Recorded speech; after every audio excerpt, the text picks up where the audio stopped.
لبخند میزنند، اظهار علاقه میکنن، اظهار میل به مذاکره میکنن، از این طرف بلافاصله میان میگن همه گزینه ها روی میزه. خب این گزینه ها که مثلا چه حرکتی، چه غلطی ممکنه نسبت به جمهوری اسلامی انجام بدن؟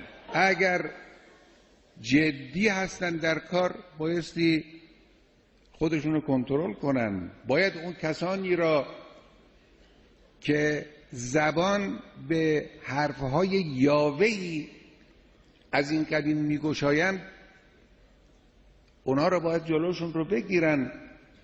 یه سیاستمدار پولدار آمریکایی یه غلطی میکنه که بله ما بایستی در فلان صحرای ایران بمب اتم بزنیم و تهدید کنیم و فلان، باید بزنن دهنه چنین آدمی رو خورد کنن.